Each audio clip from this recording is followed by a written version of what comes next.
வணக்கம். நாம பாக்குற எல்லா அசைவுக்கு பின்னாலேயும், அதாவது எது ஒண்ணு மூவ் ஆனாலும், அதுக்கு பின்னாலே சில விதிகள் ஒளிஞ்சிருக்கு. இன்னைக்கு அந்த கண்ணுக்கு தெரியாத ஆனா ரொம்ப பவர்ஃபுல்லான சக்திகள பத்தி தான் பாக்க போறோம். எப்படாவது யோசிச்சு பார்த்திருக்கீங்களா? கார் வேகமா திரும்பும்போது, நம்ம ஏன் ஒரு பக்கமா சாய்றோம்னு? நம்ம எல்லாருமே இத ஃபீல் பண்ணிருப்போம், இல்லையா? இந்த ஒரு சின்ன அனுபவம் தான் இயக்கத்தோட பெரிய பெரிய ரகசியங்கள புரிஞ்சுக்கிறதுக்கான முதல் சாவி. சரி, கார்ல நமக்கு ஏன் அப்படி ஒரு ஃபீலிங் வருதுன்னு தெரிஞ்சுக்கணுமா? அதுக்கு நம்ம கொஞ்சம் டைம் டிராவல் பண்ணி ஐசாக் நியூட்டன் சொன்ன 3 முக்கியமான விதிகள பார்க்கணும். எல்லா பதிலுமே அங்க தான் இருக்கு. இந்த 3 விதிகளோ ஒன்னோட ஒன்னு கனெக்ட் ஆனது. வாங்க, இப்ப நாம ஒன்னொன்னா பிரிச்சு மேயலாம். முதல் விதி நிலைமம், அதாவது இனர்ஷியா. ரொம்ப சிம்பிளா சொல்லணும்னா, பொருட்கள் எல்லாமே கொஞ்சம் சோம்பேறிங்க. ஆமா, வெளியில இருந்து யாரும் வந்து தள்ளாத வரைக்கும் அதுங்க பாட்டுக்கு என்ன பண்ணிட்டு இருக்கோ அதே தான் பண்ணும். நிக்கிற பொருள் நின்னுட்டே இருக்கும், போயிட்டு இருக்கிற பொருள் போயிட்டே இருக்கும். சரி, இந்த நிலமத்திலேயே 3 வகை இருக்கு. இதுல 3வது வகை தான் திசையின் நிலமம். இதுதான் நம்ம ஆரம்பத்துல கேட்ட கேள்விக்கான பதில்.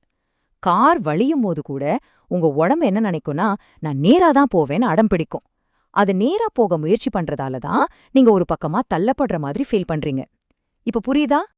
அப்போ ஒரு பொருள் அதோட நிலைய மாத்திக்கிடுச்சுன்னா அதுக்கு என்ன அர்த்தம்? அதுக்கு தான் நியூட்டனோட 2வது விதி பதில் சொல்லுது. சிம்பிள். அது மேல ஒரு விசை, அதாவது ஒரு ஃபோர்ஸ் வேலை செஞ்சிருக்குன்னா அர்த்தம்.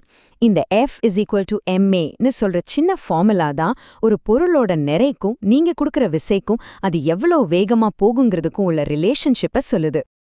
இதை இன்னும் சிம்பிளா சொல்லட்டா, ஒரு பொருளை வேகமா ஆக்சிலரேட் பண்ணணும்னா 2 வழிதான். ஒன்னு, நீங்க இன்னும் ஜோரா தள்ளணும், இல்லனா அந்த பொருளோட வெயிட்ட குறைக்கணும். அவ்வளோதான் மேட்டர். இப்போ நியூட்டனோட 3வது விதி, இது ரொம்பவே அழகான ஒரு விதி.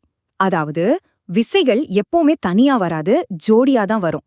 ஒரு கை தட்டினா சத்தம் வராதுல்ல, அதே கணக்கு தான். யோசிச்சு பாருங்க, துப்பாக்கில இருந்து குண்டு முன்னாடி போனா துப்பாக்கி ஏன் பின்னாடி அடிக்குது?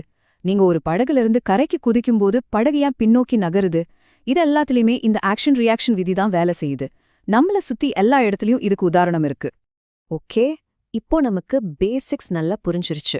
இத வச்சு கொஞ்சம் ட்ரிக்கியான ஒரு விஷயத்த பார்க்கலாம். வட்ட இயக்கம், அதாவது சர்க்குலர் மோஷன். இங்க தான் நிறைய பேருக்கு ஒரு சின்ன கன்ஃபியூஷன் வரும். அத இப்ப சரி பண்ணிடலாம். ஒரு கல்ல கயிறுல கட்டி சுத்தி பாருங்களேன். உங்க கைய விட்டா அது நேரா பறந்து போயிடும். ஆனா நீங்க கயிற்று பிடிச்சு உள்நோக்கி இழுக்கறதால தான் அது வட்டமா சுத்துது, இல்லையா? அந்த மாதிரி ஒரு பொருளை வட்ட பாதையிலே வச்சிருக்க தேவையான அந்த உண்மையான உள்நோக்கிய விசைக்கு பேர் தான் மைய நோக்கு விசை. இங்கதான் ஒரு முக்கியமான பாயிண்ட நாம கவனிக்கணும். மைய நோக்கு விசைங்கிறது ஒரு ரியல் ஃபோர்ஸ், அது உள்நோக்கி இழுக்கும். ஆனா நாம கார்ல திரும்பும்போது வெளிப்பக்கமா தள்ளப்படுற மாதிரி ஃபீல் பண்றோமே, அதுக்கு பேரு மைய விலக்கு விசை. ஆனா உண்மையில அப்படி ஒரு விசையே கிடையாது. அது ஒரு போலி விசை. அது வேற ஒண்ணுமே இல்ல, நம்ம உடம்போட நிலைமம் தான். கார் திரும்பினாலும் நம்ம உடம்ப நேரா போக முயற்சி பண்றதால வர ஒரு ஃபீலிங் தான் அது. சரி, இதெல்லாம் எதுக்கு தெரிஞ்சுக்கணும்? இது வெறும் ஸ்கூல் புக்ல வர்றது தானேன்னு நினைக்கிறீங்களா? நிச்சயமா இல்ல. இந்த விதிகளை சரியா புரிஞ்சுகிட்டதால தான் நாம இன்னைக்கு வேகமான, அதே சமயம் பாதுகாப்பான ஒரு உலகத்தை டிசைன் பண்ண முடியுது. அது எப்படின்னு ஒரு சூப்பரான உதாரணத்தோட பார்க்கலாம். ஒரு ரேஸ் ட்ராக்க கற்பனை பண்ணிக்கோங்க. ஒரு கார் செம்ம வேகத்துல ஒரு வளைவுல திரும்புது. அந்த ரோடு தட்டையா இருக்கு. இப்போ அந்த கார் சறுக்கி வெளியே போகாம இருக்கிறதுக்கு ஒரே ஒரு நம்பிக்கை தான் இருக்கு. டயருக்கும் ரோடுக்கும் நடுவுல இருக்கிற உராய்வு, அதாவது ஃப்ரிக்ஷன். ஆனா இதுல ஒரு சிக்கல் இருக்கு. அந்த உராய்வு விசைக்குன்னு ஒரு லிமிட் இருக்கு. ஒரு குறிப்பிட்ட வேகத்துக்கு மேல போனா உராய்வு பத்தாது, கார் கண்டிப்பா சறுக்கி வெளியே போயிடும். அப்போ இன்ஜினியர்ஸ் அந்த பிரச்சனையை எப்படி சால்வ் பண்றாங்க? இங்கதான் அவங்க பிசிக்ஸ ரொம்ப புத்திசாலித்தனமா பயன்படுத்துறாங்க. அதுக்கு பேரு பேங்கிங் ஆஃப் ரோட்ஸ். சிம்பிளா சொன்னா, வளைவுகள்ல சாலையோட வெளிப்பக்கத்தை கொஞ்சம் உயரமா கட்டுறது. இப்படி பண்றது மூலமா அவங்க இயற்பியல் விதிகளை தங்களுக்கு ஏத்த மாதிரி வலிச்சுக்கிறாங்க. இது எப்படி வேலை செய்யுதுன்னு சொல்றேன் கேளுங்க. ரோடு சாய்வா இருக்கிறதால அது காரை மேல் நோக்கி தள்ளுற விசையையும் கொஞ்சம் சாய்க்குது. இப்போ அந்த விசையோட ஒரு பகுதி காரை வளைவோட மையத்தை நோக்கி தள்ளுது. அதாவது உராய்வை மட்டும் நம்பி இல்லாம சாலையே காரை திருப்புறதுக்கு ஹெல்ப் பண்ணுது.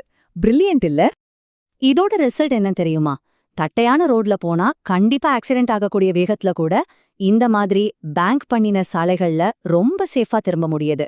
இதுதான் இயற்பியலை வச்சு செய்யற இன்டெலிஜென்ட் டிசைன்.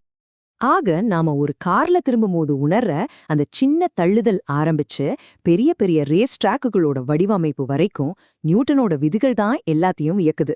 இதெல்லாம் கேட்கும்போது சுவாரஸ்யமா இருக்கு இல்லையா? இது நம்மள ஒரு கடைசி கேள்விக்கு கொண்டு வந்து நிறுத்துது.